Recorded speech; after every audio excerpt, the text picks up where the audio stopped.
जनाब रमेश कुमार बैंकवानी साहब। Thank you sir. आज का दिन बहुत अहम है। मैं प्राइम मिनिस्टर साहब की तरफ से चाहूँगा अगर मेंबरान अगर बैठ जाएं थोड़ा सर। आज जुमे के दिन था कि जब जॉइंट सेशन हुआ, प्राइम मिनिस्टर के आने का प्रोग्राम था, मगर आज आए, उन्होंने एक अच्छी स्पीच की। और नवीद कमर साहब तो हमेशा अच्छी बात करते हैं। बात की गई कि पाकिस्तान है तो हम हैं, पाकिस्तान खुशहाल हैं तो हम खुशहाल हैं। बिल्कुल अच्छी बात है। मैं समझता हूँ यही सोच हर पार्लियामेंटेरियन की होनी चाहिए, हर पॉलिटिकल पार्टी की होनी चाहिए और साथ में पॉलिटिकल मैच्योरिटी भी होनी चाहिए। इदारों की मजबूती, जैसे पार्लियामेंट की अहमियत कैसे बढ़े, सारे पार्लियामेंटेरियन का काम है। जुडिशरी की अहमियत कैसे बढ़े, उसमें सारे जजेस का काम है। मेरा ताल्लुक जुडिशरी से भी बहुत है। मैं समझता हूँ इस वक्त एक आला अदलिया के हवाले से जो काफ़ी दिनों से जो चीज़ें चल रही हैं, मैं समझता हूँ इसको भी अब किसी तरफ बैठना चाहिए। और ये चीज़ें नहीं होनी चाहिए कि एक आला अदलिया के हवाले से भी ऐसी बातें चलती रहें कि उनके आर्डर जो है वो एक आखिर होता था और उसके आर्डर भी इम्प्लीमेंट नहीं हो, उसके अंदर क्यों कोताहियाँ हो। तो उस हवाले से जो आज डिमांड की गई है, मैं समझता हूँ इदारे को उसके ऊपर बिल्कुल सोचना चाहिए। पार्लियामेंट, पाकिस्तान, जो भी पॉलिटिकल पार्टी जब भी हुकूमत में आती है तो दो नारे ज़रूर लगाती है कि हम पाकिस्तान को मदीना रियासत के मॉडल के ऊपर बनाएंगे, हम पाकिस्तान को यहाँ तक बनाएंगे। मगर कुर्सी के ऊपर बैठने के बाद चीज़ें थोड़ी सी पटड़ी से हट जाती है।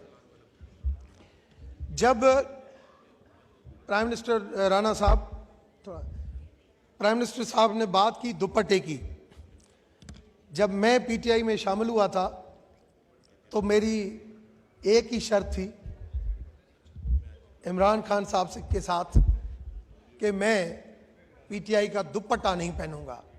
और नहीं, मुझे कभी जो भी पट्टा जो था, पट्टा मुझे कहा, मैंने कहा नहीं पहनूंगा। और मैंने 3.5 साल तक कभी पट्टा नहीं पहना। मैंने कहा डॉक्टर रमेश की एक अपनी सोच है, अपनी आइडियोलॉजी है। और उस वक्त भी मैं ये कहता था कि खान साहब, आप जिस इंतकाम की सियासत के ऊपर आए हैं, मैंने धर्म ये कहता है कि आपको जो आप करोगे आपको यहां पे ही भुगतना पड़ेगा।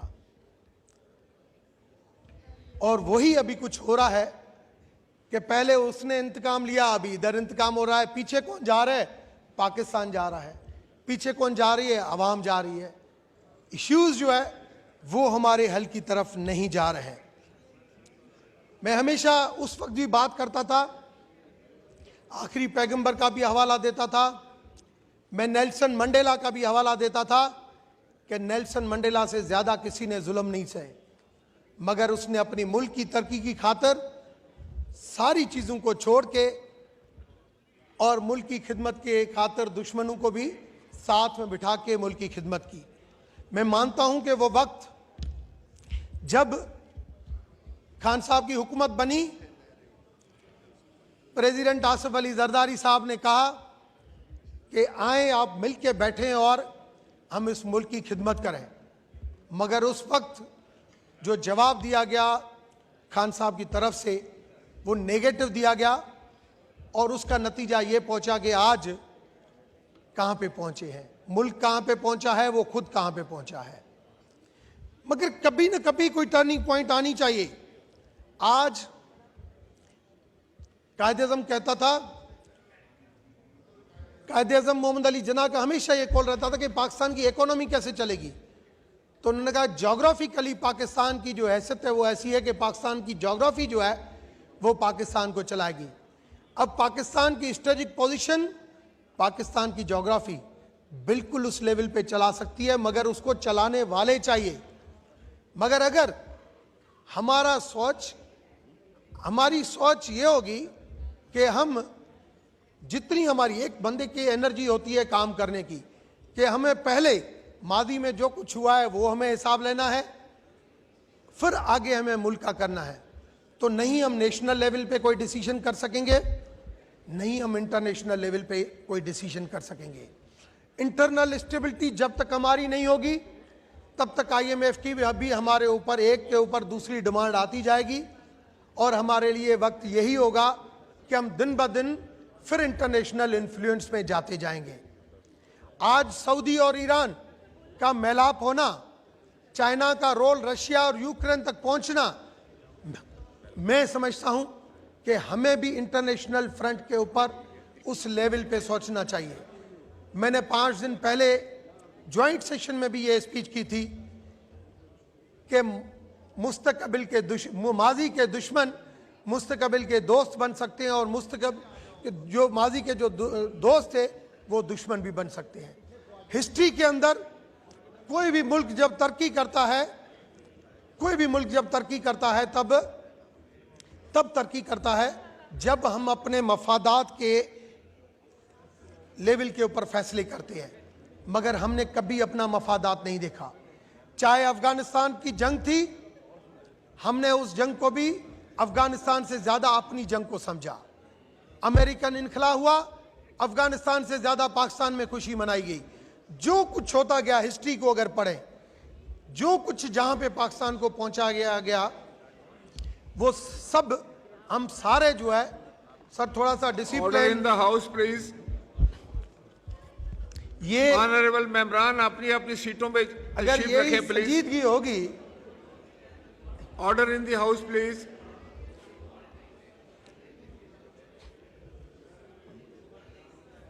अपनी अपनी सीटों पे तशरीफ रखें और वजीर खजाना साहब को उनके दफ्तर में जाके मिलिए।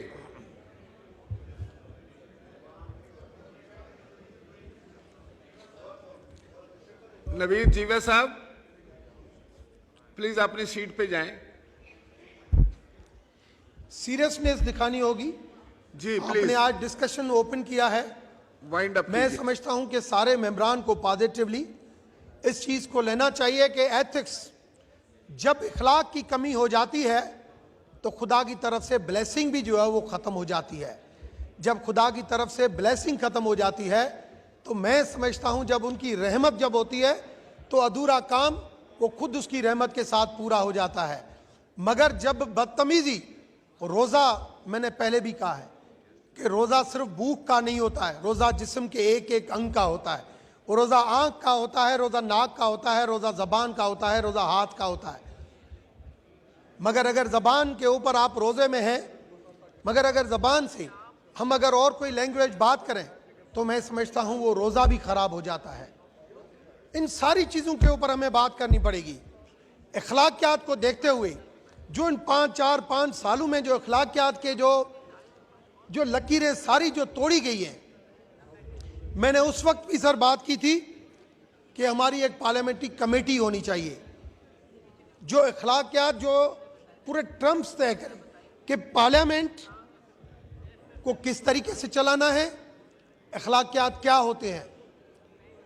मुझे याद है मैं जब इमरान खान साहब के साथ जब MNA बना, उनकी पार्टी में मुझे कहा कि रमेश आपको ड्यूटी क्या दूं, तो मैंने उनको कहा था कि सर मुझे महीने में एक दिन आप दें कि मैं एथिक्स के ऊपर लेक्चर दूं सारे पार्लियामेंटेरियन को, क्योंकि मैंने पाक कुरान शरीफ भी पढ़ा हुआ है, मैंने बाइबल का भी मुताला किया हुआ है और मैंने भगवत गीता भी पढ़ी हुई है।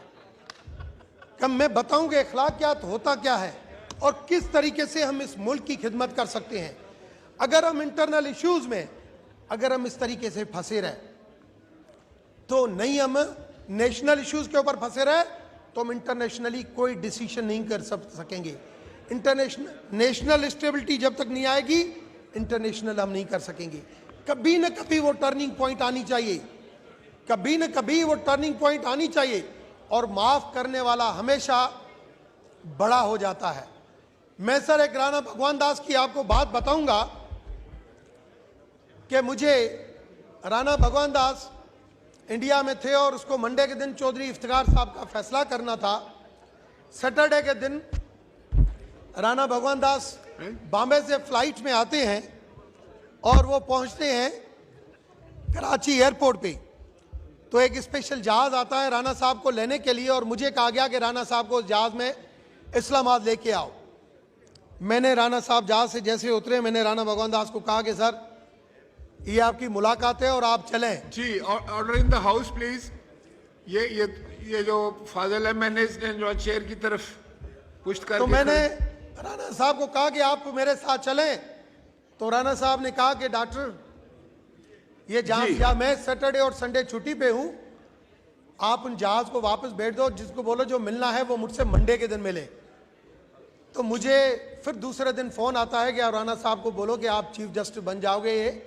तो राणा साहब ने अल्फाज बोले, डॉक्टर साहब जिंदगी उस तरीके से जियो कि आपके जाने के बाद भी आपको अच्छे लफ्जों में याद किया जाए, मगर जिंदगी उस तरीके से नहीं जियो कि जब तक आप जिस चेयर के ऊपर हो तो आपको उस टाइम आपको सलाम करें, चेयर से उतरने के बाद आपको कभी हिस्ट्री में याद नहीं किया जाए। Thank you. मैं समझता हूं आज नून के साथ जो कुछ हुआ खान साहब की गवर्नमेंट में, बोलना चाहते हैं? बिल्कुल राणा सनालाओ के ऊपर जब केस बनाया गया, मैं वाहिद बंदा था कि यार आप कुरान शरीफ उठा के, आप हलफ उठा के आप ये बातें कर रहे हो, थैंक कुछ यू तो ख्याल वाकवानी करो। सर मैं 1 मिनट में खत्म Wind up करूंगा। एक मिनट, कुछ तो ख्याल करो।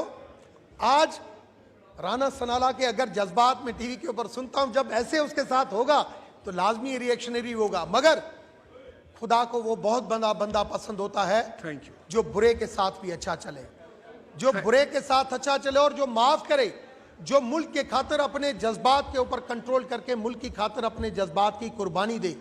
मैं समझता हूं आज वक्त आया है कि पाकिस्तान को सही सिमत में लेके जाने के लिए, इदारों को सही सिमत के ऊपर चलने के लिए जुडिशरी अपना रिफॉर्म करे, पार्लियामेंट अपना रिफॉर्म करे, मगर मुल्क को सही डायरेक्शन। अगर ये सियासत इस किस्म की चलती रही, टाइम गुजर जाएगा, मगर हिस्ट्री हमें कभी माफ। अगर 1934 में जर्मनी देखें, हिटलर भी ऐसे ही बना था, वाकवानी साहब, हिटलर ऐसे ही बना था, और उस हिस्ट्री को अगर देखें तो आप माजी की नहीं दोहराएंगे तकलीफ। Thank you. Thank you sir.